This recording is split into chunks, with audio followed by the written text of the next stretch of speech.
Nous arrivons à la sémiologie endocrinienne. C'est l'étude des glandes évidemment endocrines. Je vais vous faire une brève introduction sur surtout un rappel sur l'hormonologie endocrinienne. Et ensuite, nous aurons des cours concernant chaque glande à part avec les dysfonctionnements correspondants. On va juste définir le système endocrinien, les actions des hormones hypophysaires et les actions des glandes endocrines, et enfin les actions des hormones sur le milieu intérieur. Que fait le système endocrinien? Il est indispensable à l'homéostasie et au fonctionnement du corps.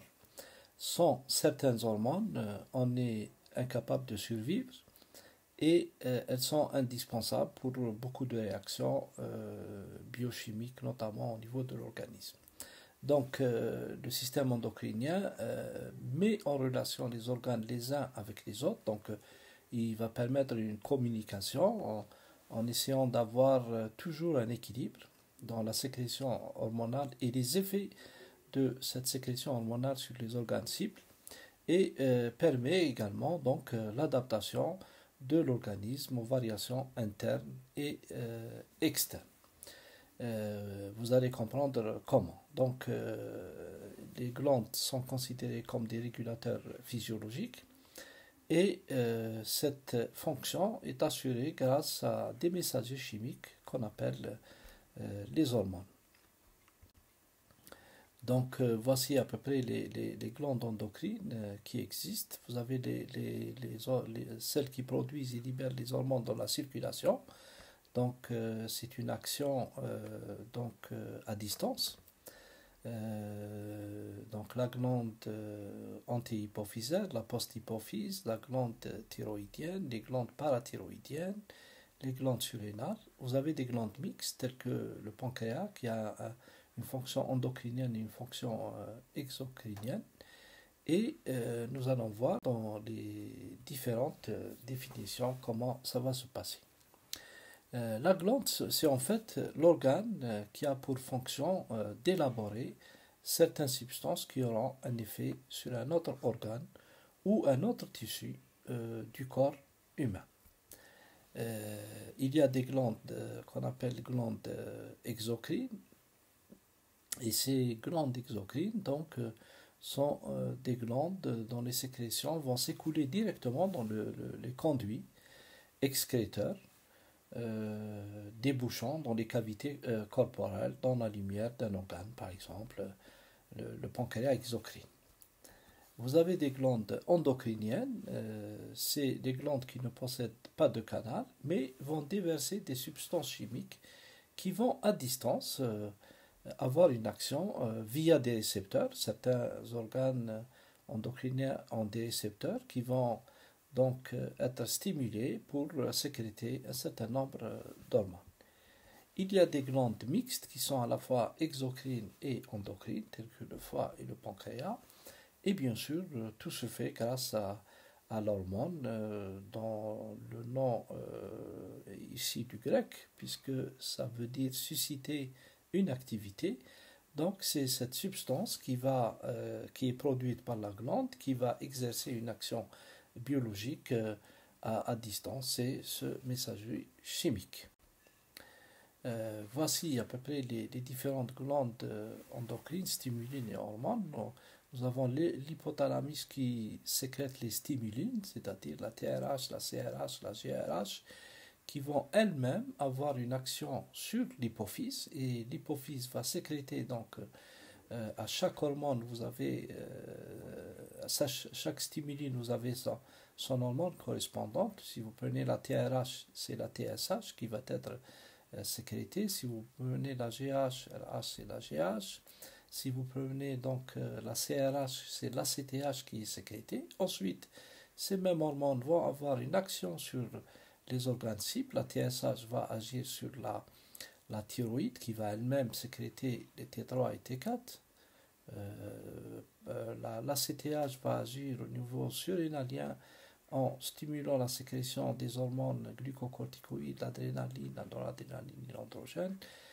Et la FSH, la LH, c'est essentiellement les testicules et les ovaires, etc. Et donc vous avez tout ce système qui fonctionne, soit à partir de ces substances chimiques qui sont déversées dans le sang et qui, à partir du moment où la glande elle-même donc sécrète des hormones qui soit sont insuffisantes ou élevées, va donner donc un feedback à l'hypothalamus qui lui-même va essayer d'accélérer cette sécrétion en cas de besoin ou d'inhiber ou d'arrêter cette sécrétion en cas d'excès hormonal.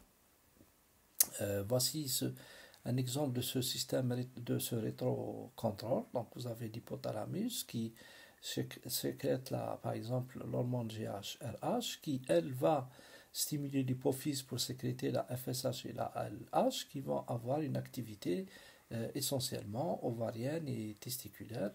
L'activité testiculaire, c'est la production de la spermatogénèse et bien sûr la sécrétion de testostérone. Et bien sûr, vous avez un effet, quand les hormones augmentent, vous avez un effet négatif qui va inhiber la sécrétion de GHRH, elle-même qui va inhiber la sécrétion de FSH-LH. Au contraire, quand vous avez un excès de ces hormones, vous allez avoir un effet inverse et l'inhibition va entraîner le blocage de la FSH et de la LH dans ce cas précis. On va commencer par l'hypophyse, donc essentiellement deux lobes richement vascularisés et innervés. Et vous avez l'antihypophyse qu'on appelle l'adénohypophyse, c'est la plus grosse partie de la glande hypophysaire, et la posthypophyse qui est la neurohypophyse. Et chacune a un rôle déterminant. Ils sont lymphédubulum, c'est une structure qui relie l'hypophyse à l'hypothalamus pour permettre cette relation neuro-endocrinienne. Les hormones sécrétées par l'adénohypophyse, nous avons donc la thyrotrophine ou la TSH, c'est l'hormone thyriotrope qui elle-même va stimuler la TSH et la LH, donc c'est la TSH. La GH et la STH, la somatohormone, c'est une hormone de croissance, et la prolactine qui va stimuler la lactation. Elle sécrète également l'hypophyse, la FSH et la LH, deux hormones qui donc stimulent la sécrétion des ovocytes par les ovaires, des spermatozoïdes par les testicules et également assurent la fertilité, la sécrétion de testostérone, etc. Donc chez la LH par exemple, chez l'hormone lutéale, chez la femme déclenche l'ovulation, chez l'homme entraîne la production de progestérone. L'hypophyse, donc deuxième hormone sécrétée par l'hypophyse, c'est la TSH. Cette TSH va avoir une action sur la thyroïde qui elle-même, grâce à ses récepteurs, va entraîner la sécrétion d'hormones thyroïdiennes, la T3 et la T4. Nous avons également l'hypophyse qui sécrète la CTH ou l'hormone corticotrophine qui va avoir une action directe sur la surrénale et va stimuler la production des hormones, mobiliser les graisses, etc. La petite partie de l'hypophyse, c'est l'hormone, la post-hypophyse, va sécréter deux hormones essentiellement, l'ADH ou l'hormone antidiurétique ou vasopressine, qui va assurer surtout le maintien de la volémie et de l'ocytocine, qui est une substance qui agit sur l'utérus et les glandes mammaires. Voilà, donc les stimulines qui commandent l'activité d'autres glandes vont agir essentiellement sur la TRH, sur l'hypophyse pour sécréter la TSH. Donc la parathormone va entraîner une mobilisation du calcium essentiellement. Au niveau des surrénales, vous avez l'ACTH qui va stimuler les surrénales pour sécréter plusieurs hormones, donc les glucocorticoïdes, minéralocorticoïdes et les androgènes. Pour les ovaires, on vient d'en parler, c'est la FSH-LH qui va stimuler donc la sécrétion de testostérone, d'œstrogène et de progestérone au niveau des ovaires notamment, et la testostérone au niveau des testicules. Donc, tout se fait grâce à ce cycle neuro-endocrinien. Vous avez la périphérie qui déverse, dans laquelle vous avez les hormones thyroïdiennes, et à partir du taux de ces hormones périphériques, vous avez un signal qui va directement à l'hypothalamus, qui va entraîner soit une inhibition des stimulines ou une stimulation des stimulines pour maintenir un taux équilibré des hormones au niveau de la circulation sanguine. Donc, la deuxième glande après la glande hypophysaire, c'est la glande thyroïdienne. Elle est donc située à la face antérieure du cou. Elle a une forme en aile de papillon. Les deux ailes sont reliées par l'isthme, les deux lobes thyroïdiens. Elle est richement vascularisée et elle a donc une relation anatomique avec plusieurs organes, notamment la trachée, l'œsophage, la veine cave supérieure. C'est pour cette raison que quand vous avez une augmentation de la taille de la glande thyroïdienne, vous pouvez avoir des signes digestifs en comprimant donc l'œsophage, des signes respiratoires avec la compression de la trachée et aussi des signes vasculaires, par exemple un syndrome veine cave supérieure, si la veine cave est donc comprimée par un goitre thyroïdien. Donc, qu'est-ce que sécrète la thyroïde? C'est essentiellement les hormones suivantes, la tétraiodothyronine ou thyroxine qu'on appelle T4, la thyrodothyronine, c'est la T3, la thyrocalcitonine ou appelée également la calcitonine. La thyroïde a un effet sur plusieurs métabolismes, donc elle joue un rôle important dans l'homéostasie, dans la production de la chaleur, de la température essentiellement, à tous les niveaux, au niveau de tous les organes. Et du coup, quand vous avez une accélération ou une augmentation de ces hormones, vous avez une accélération de tous ces métabolismes. On reverra ça en détail dans l'hyperthyroïdie. Au contraire, quand vous avez une baisse de ces hormones, vous allez avoir un ralentissement. Par exemple, la température sera basse, le transit sera donc arrêté ou réduit, ralenti, c'est la constipation, une bradycardie, un retard de croissance, un ralentissement psychique et intellectuel, une hypercholestérolémie secondaire, etc. Donc, dans l'un ou de l'autre, vous avez des signes tout à fait donc opposés dans l'hyperthyroïdie et dans l'hypothyroïdie. La thyrocalcitonine et la calcitonine, donc c'est des hormones hypocalcémiants qui vont fixer le calcium au niveau du sang et du tissu osseux. Les autres glandes qui se trouvent derrière la glande thyroïdienne, ce sont les glandes parathyroïdiennes. Vous voyez ici donc, vous voyez donc les glandes parathyroïdes ici. Elles sont au nombre de 4, parfois plus, et contiennent des cellules sécrétrices appelées cellules principales qui vont libérer la principale hormone qu'on appelle la PTH ou parathormone. Cette parathormone va réguler donc le taux de calcium dans le sang, de magnésium, et va favoriser la formation de calcitriol.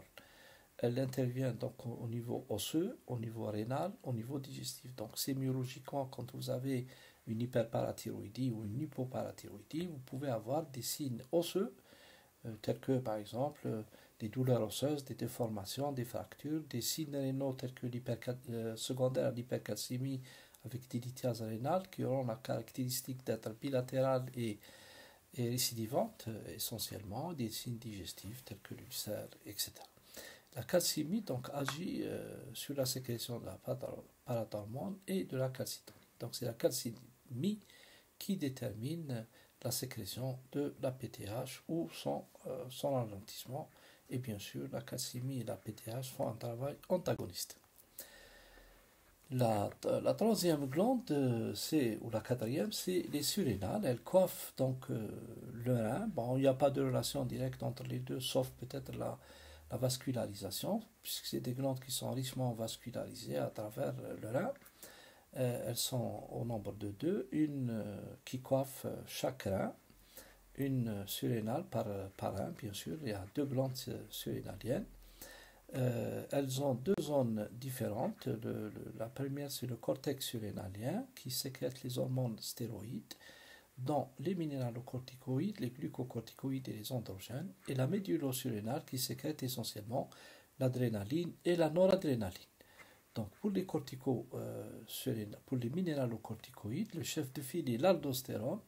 Il a un rôle indispensable et très important dans la régulation de l'homéostasie, de la régulation de la pression sanguine, le passage des ions, sodium dans l'urine et dans le sang, stimule l'excrétion des ions potassium dans les urines.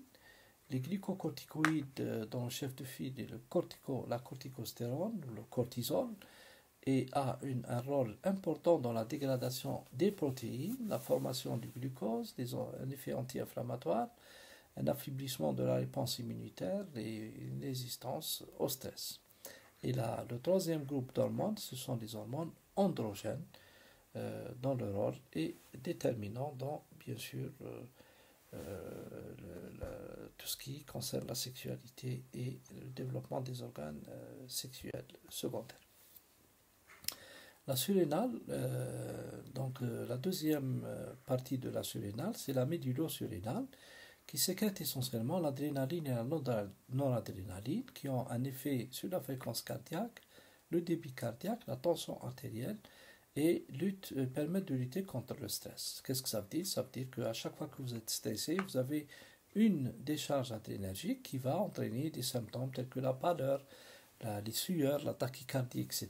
Mais il existe certaines maladies liées à la médulo-surrénale qui peuvent entraîner par exemple, le phéochromocétone, une augmentation de la sécrétion de l'adrénaline, la noradrénaline, qui va être responsable d'une hypertension artérielle, de l'augmentation de la tachycardie, de la fréquence cardiaque, etc. Et ce sont des signes indirects qui nous permettent d'évoquer ce type de maladie. Les testicules, ce sont des glandes qui sont situées dans le scrotum et donc sécrètent la testostérone qui permet d'assurer donc le développement des organes génitaux masculins, la masse musculaire, la pilosité, la transformation de la voix chez l'homme et le comportement sexuel dès la puberté. L'autre organe génital chez la femme, c'est les ovaires que vous voyez ici, qui sont reliés à l'utérus par les trompes. Et une fois que un spermatozoïde rentre dans une ovocyte, l'œuf va être acheminé dans l'utérus dans lequel va se passer toute la période de la grossesse. Donc ces œstrogènes et progestérone sécrétés par les ovaires vont assurer le développement des organes génitaux féminins, la fixation de calcium dans l'os, l'ovulation et le cycle menstruel, ainsi que le déroulement de la grossesse. Le dernier organe endocrinien, c'est le pancréas. Il est situé dans la courbe du duodénum, comme vous le voyez ici. Il a trois parties. Il a la tête du pancréas, le corps et la queue. Et il a une double fonction. La fonction endocrinienne, c'est celle qui régule la glycémie par deux hormones antagonistes, c'est l'insuline qui est une hormone hypoglycémiante et le glucagon qui est une hormone hyperglycémiante. Quand on n'a pas d'insuline, on développe une hyperglycémie et on développe le diabète. Et cette insuline est responsable de l'anabolisme. Donc il y aura un amaigrissement important, surtout quand il y a une carence absolue en insuline. Il y aura d'autres troubles sur le métabolisme acidocétosique, sur les lipides, etc., qui se voient dans le diabète essentiellement de type 1 et bien sûr le diabète de type 2 avec cette hyperglycémie, puisque l'insuline aura pour rôle essentiel d'inhiber la néoglycogénèse hépatique et aussi de permettre de stocker le glucose au niveau périphérique musculaire notamment. L'urolexocrine, c'est la sécrétion du sucre digestif qui va permettre, après son passage dans le vesson, la digestion. Et bien sûr, si vous avez une insuffisance sécrétoire, vous allez avoir une insuffisance pancréatique. Donc, les deux hormones qui sont sécrétées par le pancréas endocrine, ou les îlots de l'endurance essentiellement, c'est les cellules bêta qui sécrètent l'insuline et les cellules alpha qui sécrètent donc le glucagon. Donc, nous verrons tout ça en détail dans les prochains cours. L'insuline donc va favoriser le stockage du glucose sous forme de glucogène. Elle a un effet hypoglycémiant et bien sûr inhibe la libération de l'insuline. Le glucagon agit sur les hépatocytes, libère le glucose stocké. Elle a un effet hyperglycémiant et inhibe la libération de glucagon. L'hyperglycémie, bien sûr, inhibe la libération de glucagon. Je vous remercie pour votre attention.